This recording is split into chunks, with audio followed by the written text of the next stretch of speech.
What if the people smiling beside you are secretly rooting for your downfall? Have you ever felt a strange shift in the room when you share your success, like the air gets heavier, even though everyone is happy for you? Some of the most dangerous enemies don't shout, attack, or confront. They whisper. They smile. They blend in as friends. They smile when you share good news. Yet something in their eyes doesn't quite match the warmth on their face. Their congratulations land softly, but not sincerely, like an echo without sound. The energy shifts, subtle enough that you can't describe it, but real enough that your body feels it. Most threats in life don't announce themselves with loud declarations or obvious hostility. They don't have to. The Stoics understood this well. The most harmful people often hide behind masks of kindness, offering support with one hand while quietly dismantling your confidence with the other. They nod in agreement even as they plant seeds of doubt. They promise help while quietly constructing traps. This isn't about paranoia. It's not about seeing enemies in every shadow. It's about recognizing pattern stealing, consistent behaviors that protect your peace without turning your heart bitter. Marcus Aurelius reminded himself every morning, "The people I meet today will be meddling, ungrateful, arrogant, dishonest, jealous, and surly," not to make himself cynical, but prepared today.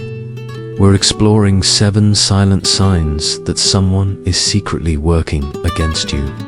From subtle sabotage to strategic isolation, these aren't the loud betrayals that erupt in anger. They're slow erosions, the kind you barely notice until the damage has already settled into your life. And sign number 4, that one is the most insidious of all, because it uses your own trust as the weapon. By the end of this, you'll know how to recognize these behaviors early, set boundaries with clarity, and protect your emotional space without becoming paranoid or resentful. If you've ever had that gut feeling that something was off about someone but couldn't explain why this is, for you, sign number 1, they celebrate your struggles. You ever shared bad news with someone and somehow felt worse afterward? Not because of the problem itself, but because of how they reacted. Something in the moment felt wrong, misaligned, almost like your pain gave them a kind of comfort you couldn't quite put into words. Real friends absorb some of your burden. False friends feed on it, and the difference often shows in micro moments. Tiny flashes most people dismiss.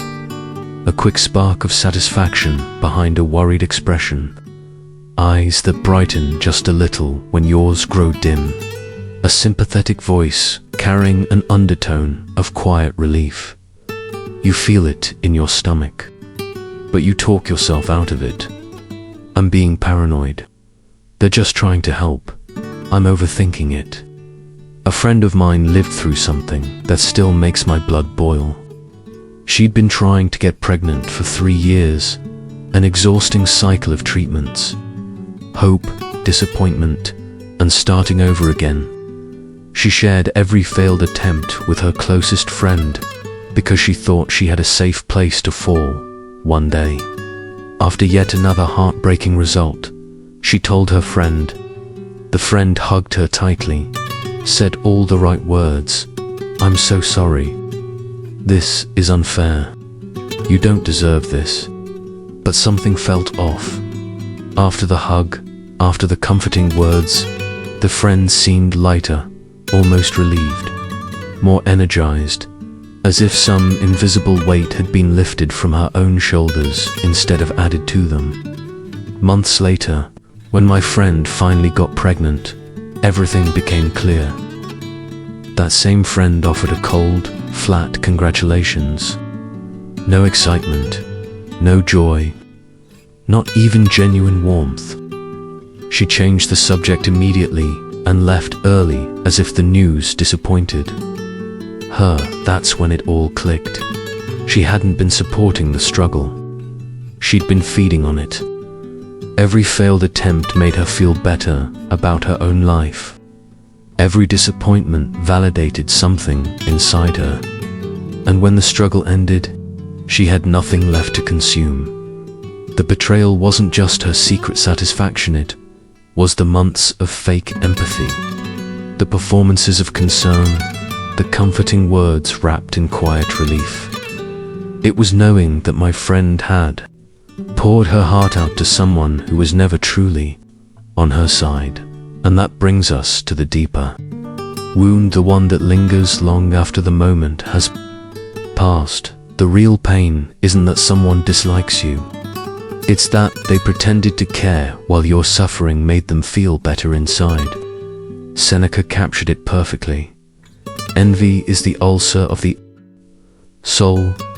When someone envies you, your pain becomes their comfort, almost like a medicine that soothes whatever insecurity they're hiding. They'll never celebrate your struggles openly. They simply breathe easier when you're not succeeding, because your setbacks reassure them that they aren't falling behind. But there's something far worse than someone quietly enjoying your hardship. Some people don't wait for your pain, they create it. And that brings us to sign number 2. Sign number 2. They give strategic bad advice. The most dangerous advice is the kind that sounds caring. It comes from someone you trust, spoken in a calm, supportive tone. And it gently nudges you away from everything you actually want. You don't realize what's happening because they never tell you to fail outright. Instead, they convince you to wait, to question yourself, to play it safe. Meanwhile, behind your back, they play bold. And the cruelest part, you thank them. You genuinely believe they're protecting you. I watched this happen in real time to someone I know. He'd spent years planning to start his own business. He finally had the idea, the strategy, the savings. He was ready, truly ready.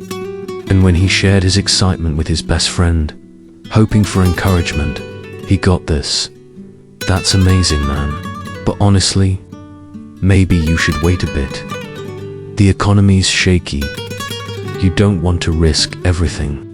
Maybe just get another year of experience.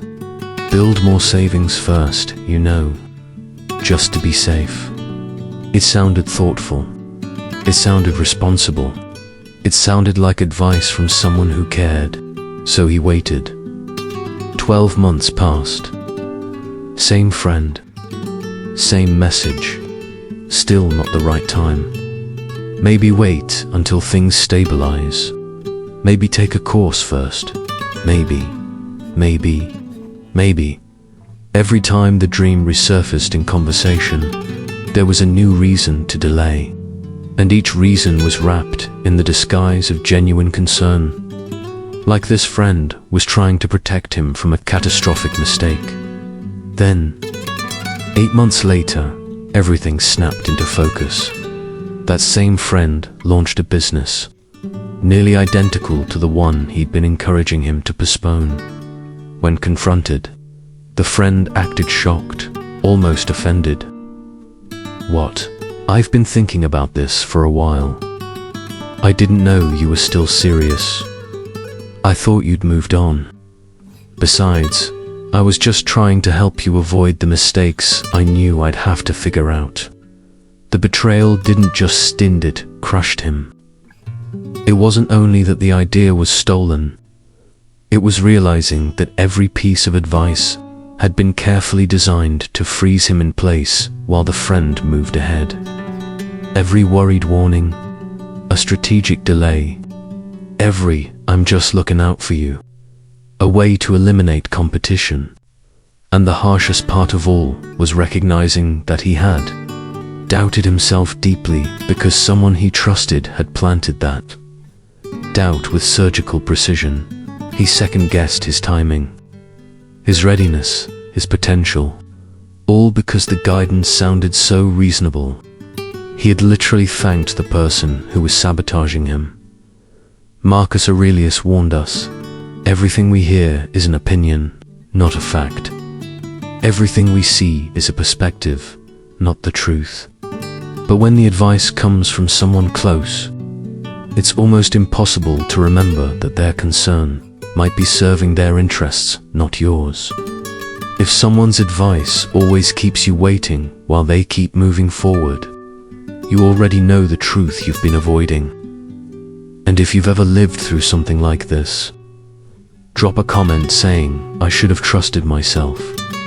Your story might be the clarity someone else needs today, because some people don't stop at delaying you. They go further. They isolate you. Sign number 3. They isolate you from allies. Have you ever noticed how you suddenly stop talking to certain people and you're not even sure why? It feels like you drifted apart naturally. Except, you didn't drift at all. We talked about how toxic people can make you doubt yourself. And now, this page reveals an even harsher truth. Sometimes the person who pushes you away stands right beside you, pretending to be the only one who cares. You were pushed, and the person who pushed you is standing right next to you, acting like your only friend. Isolation doesn't happen through force. It happens through whispers. Comments that seem harmless, but slowly plant seeds of doubt about the people who genuinely care about you. And by the time you realize what's happened, you're already cut off from everyone, except the one who isolated you. My sister went through this with someone she believed was her closest friend. At work, she had a mentor who had supported her for years, opened doors for her, believed in her when others didn't. Their relationship was strong until her friend started dropping little comments.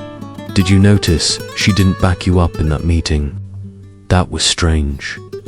I thought you two were really close." A week later, I heard she's been taking credit for your ideas with upper management. "Just thought you should know. I'd be really hurt if someone did that to me." None of it was true, but the way her friend said it, with gentle concern. With that, I'm only telling you this because I care. Energy made my sister slowly pull away from her mentor. She started questioning every interaction, seeing betrayal where there had only been support, and the friend kept it going for months. Your mentor seems distant. Lately, maybe she's jealous of how fast you're growing. Maybe she'll never really believed in you at all. You should probably be careful what you share with her. By the time my sister realized what was happening, the damage was done. Her mentor felt rejected and confused. Their relationship had cracked under invisible accusations. And the friend? She positioned herself as the only person my sister could trust, the only one who truly understood her. The isolation was complete, and my sister had never felt more alone, surrounded by the very person who orchestrated everything. The deepest pain isn't just losing the people who mattered. It's being manipulated into pushing them away, yourself doubting your own judgment, questioning relationships that were real, while trusting the very person dismantling your support system piece by piece. Seneca warned us, associate with people who will make you better. But what he didn't say is that some people will work hard to separate you from those exact people. Because when you're isolated, you're easier to control. But isolation takes time, and some people prefer a faster method. They gather ammunition first, and that's sign number 4. Sign number 4, they collect your vulnerabilities. They ask deep questions. They listen as if they truly care. They remember everything you say. They make you feel seen, understood, safe enough to open up about things you don't tell anyone else. And while you feel connected, they're building a file on you. The betrayal isn't just that they use your secrets against you later. It's that they made you believe vulnerability was trust, that sharing meant connection when in reality, you were handing them the exact ammunition they would eventually use to break you. My cousin went through this in the most painful way. She had been friends with someone for over a year. They'd talk late into the night. The friend would ask about her childhood, her failed relationships, her insecurities at work, her anxiety, her financial struggles, always so understanding, so empathetic. My cousin believed she had finally found someone who truly understood her, someone who could see past the surface. She opened up in a way she never had with anyone else, sharing things she'd kept hidden for years. The trauma that kept her awake at night, the mistakes she still carried shame over, the fears that made her feel small and weak. Every fragile part of her heart was wrapped in trust and handed over without a second thought. Then one day, they had a disagreement, something minor at work, nothing serious, just a difference of opinion about a project. But instead of handling it directly like an adult, her friend went nuclear. She weaponized every secret my cousin had ever shared in emails, in meetings with their boss, in conversations with co-workers. She has trust issues from her childhood, so she's probably overreacting. She's always struggled with anxiety, so maybe she's not seeing this clearly. She admitted she has money problems, so maybe she's just jealous of people who are doing better. Every fear, every private confession, every moment of vulnerability, all of it turned into weapons with cold, precise intent. The cruel part was this: her friend never had to raise her voice or make direct accusations. She simply used my cousin's own words, twisted, stripped of context, to paint her as unstable, emotional, or irrational. And the worst part, my cousin couldn't defend herself. Any attempt to explain only made her sound exactly like the anxious, unbalanced person her friend had described. She was trapped by her own truth, used against her in the most calculated way. That's the deepest cut, not that someone attacked you, but that you handed them the weapons. You believed that sharing your pain was creating connection, when in reality, they were quietly keeping a list, waiting for the perfect moment. Marcus Aurelius chose discretion for a reason. The best revenge is to be unlike him who performed the injury. And the best protection is this: not everyone who asks deserves access. If these signs are opening your eyes to things you never noticed before, stay with me. We'll keep uncovering the truths most people refuse to talk about. Some people don't even need your secrets. They choose something faster, sharper. They rewrite who you are. That's sign number 5. Sign number 5. They reframe your story. They don't insult you to your face. They don't have to. They simply tell stories about you, true stories, but with the context carefully removed. And slowly, people start seeing you differently without knowing why. The cruelty lies in how helpless it makes you. You can't call it a lie. The details are accurate. You can't prove malice. They sound concerned. And by the time you realize your reputation is being dismantled, it's already too late. I watched this destroy a co-worker over 6 months. He was hard-working, reliable, quiet. But another colleague began telling stories, not lies, just facts edited to perfection. He left early yesterday. True, but no one heard that he'd worked through lunch and stayed until midnight the day before. That part was always conveniently left out. He didn't contribute much in the meeting. Also true, but he had been specifically instructed to observe and take notes. Without that context, he sounded disengaged, uninterested. He seems really stressed lately. "I'm worried about him." Sounds caring, right? Except it planted the idea that he was unstable, unable to handle pressure. One well-timed comment to a manager delivered with perfect concern, and suddenly his reliability was under suspicion. None of it was false enough to confront, but the cumulative effect was devastating. Opportunities slipped away. Projects he should have led were given to others. His reputation shifted from solid to questionable, and he didn't understand why until someone finally told him what had been said behind his back. When he tried to address the issue, he was met with, "I never said anything bad about you. I was just sharing what I observed." Technically true, and that's what made it so insidious. The colleague had weaponized the truth by stripping away any context that might make him look good. The pain isn't just the damaged reputation. It's the helplessness, knowing someone else is controlling how people see you. Knowing that if you defend yourself, you come across as paranoid or defensive. And the worst part, the more you try to correct the narrative, the more you reinforce the image they've created. The more you struggle, the tighter the trap becomes. Epictetus had it right. When you hear someone speaking ill of you, instead of defending yourself, say, "Clearly, they weren't aware of my other faults." Or they would have mentioned those too. Because sometimes the only defense is letting your actions speak louder than any carefully edited story. But reframing takes time. Unfortunately, some people prefer a faster, sharper method.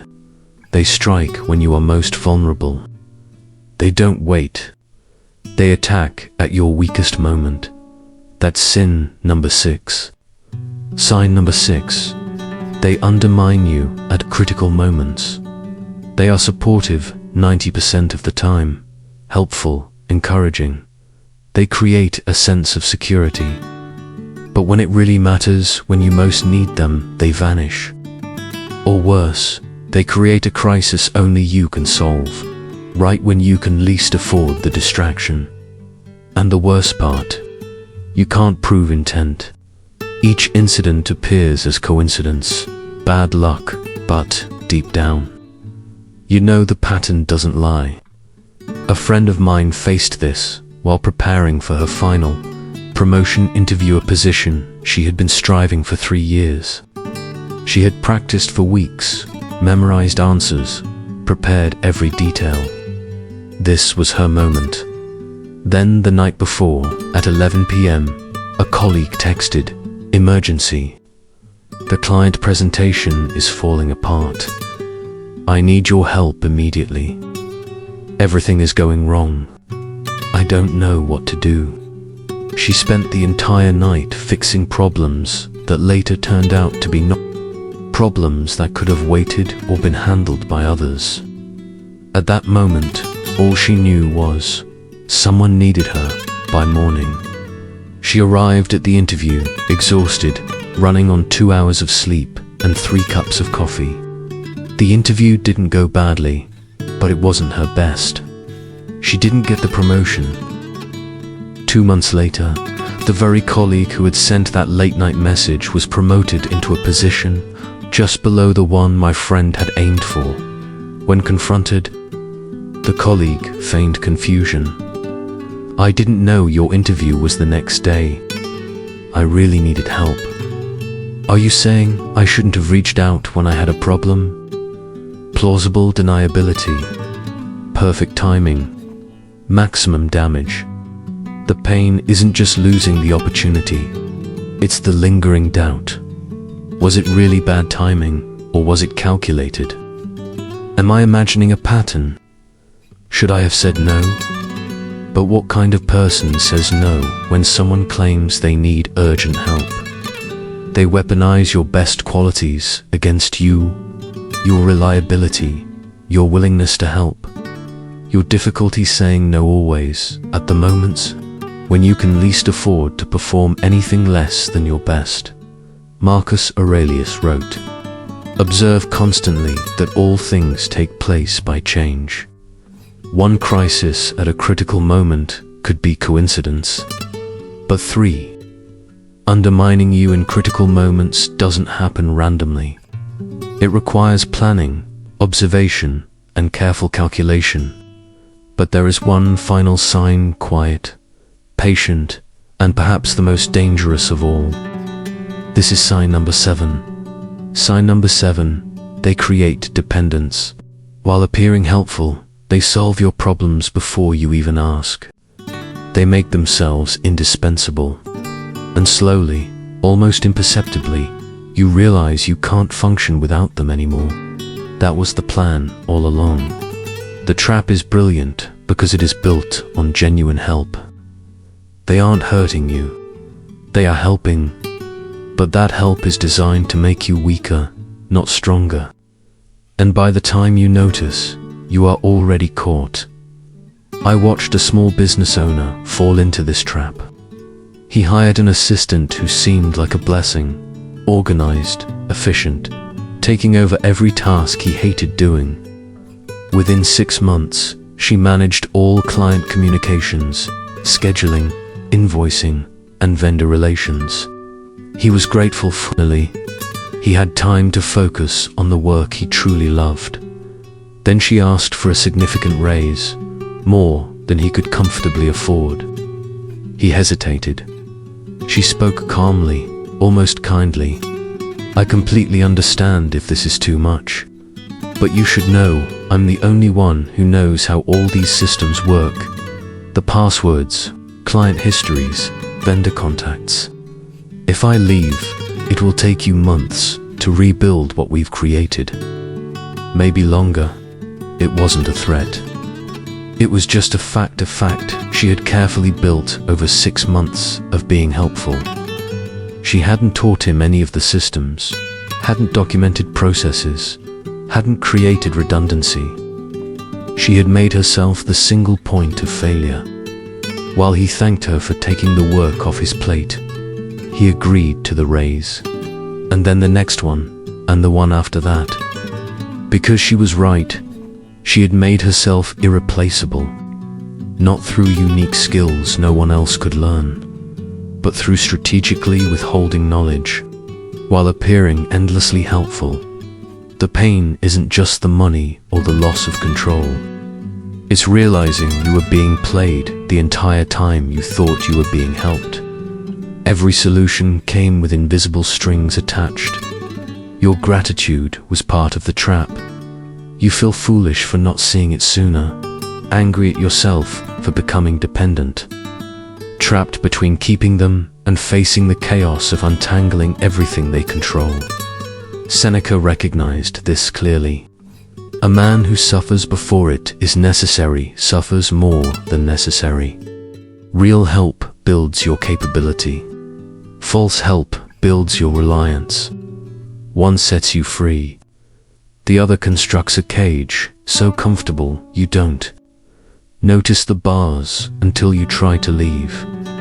We've walked through 7 silent signs that someone is working against you, celebrating your struggles, strategic bad advice, from Alice collecting your vulnerability, your story undermining you at critical moments, creating dependence. Through help, if these insights have opened your eyes. Subscribe so we can keep exploring how to protect your peace. The Stoic response isn't paranoia, it's awareness. Marcus Aurelius didn't avoid difficult people. He prepared for them mentally. Not everyone who smiles at you is your friend, but not everyone who challenges you is your enemy. The key is discernment. Observe behavior over time. Trust actions more than words. Stay wise, stay protected,